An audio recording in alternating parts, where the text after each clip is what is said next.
Happy Mother's Day, happy Mother's Day, happy Mother's Day. Today is Mother's Day Sunday, May 10th, 2026. This is so powerful. Please share it with Democrats. Powerful. Wow. In this post George Floyd moment, many Black Americans, and I don't need to tell the two of you, they have felt abandoned, whether it's by political actors who pulled away from talking about and advocating for Black community issues or wanting to have conversations about race, or just even abandoned by friends, even in the lead up to what we knew was coming from the Supreme Court on the Voting Rights Act. There were very few Democrats, public figures who were beating that drum and warning people of what was to come. I know the two of you did.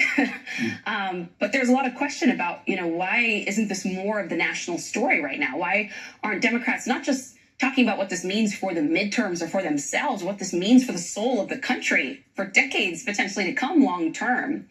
And so when you look at the landscape, do you think there is a coalition that's ready to take on all the work that described there? A coalition bigger than just us. I have to believe that's the case. Otherwise, I will be overwhelmed by a kind of cynicism and pessimism.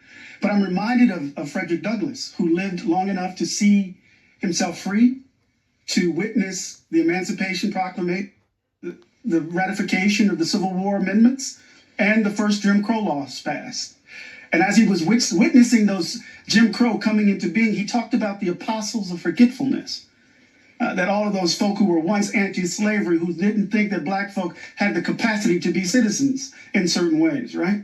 He understood what I'm calling the great capitulation, those so-called friends who were crying crocodile tears, who wanted us to engage in that great reckoning, racial reckoning, who's now quiet because they are cowering before Trump's power, it seems to me. And so we've been abandoned before by our so-called friends. But I think we have to understand what is required of us. And I don't know if it's going to take the shape of what we saw in the mid-20th century. I understand the rhetorical power of calling it a new Jim Crow, but I also know what's being missed in that moment. I also know that there were two pieces of legislation passed in 1965 that they're going after right now. One, of course, is the Voting Rights Act. The other was the Hart-Crane Immigration and Nationality Act, which changed the demographics of the country. They want to go back to an immigration regime that was basically founded by the Klan or created by the Klan in 1924. These things are converging. This is great replacement. And so the question is, does white America have the moral compass to name the devil? That's the key. Because the consultants are telling the Democratic Party that they can't name it because of fear of alienating independents. But can they name the devil? That's the key to this. That's the key question to me. What the movement will look like, I'm not sure, but it can't be a repetition. It's going to have to be something different. Thank you both, as always. I'm sorry, I talked too long. No, you did not. Never. If it was up to me and there was no such thing as commercial breaks, I'd probably keep the two of you on for the rest of the afternoon. It's both heartbreaking, but it's uplifting to see your faces. I've admired the two of you for so long. And I know that we'll be having more conversations like this in the months and the years to come on this road. Thank you, Imani Perry and Eddie Glaude. Thank you.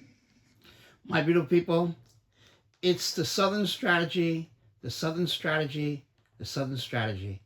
It comes down to that.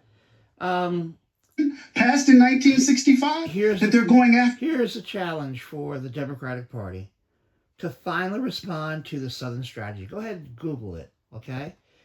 Basically, it's white Americans voting against their own economic interests. However, in Reverend Dr. Martin King Jr.'s Montgomery, Alabama voting rights speech on March 25th, 1965, he said, and I'm paraphrasing, that after slavery, after free labor, Black men and white men voted together in fusion coalitions, not concerned about the color of skin. They voted economics together. They're voting.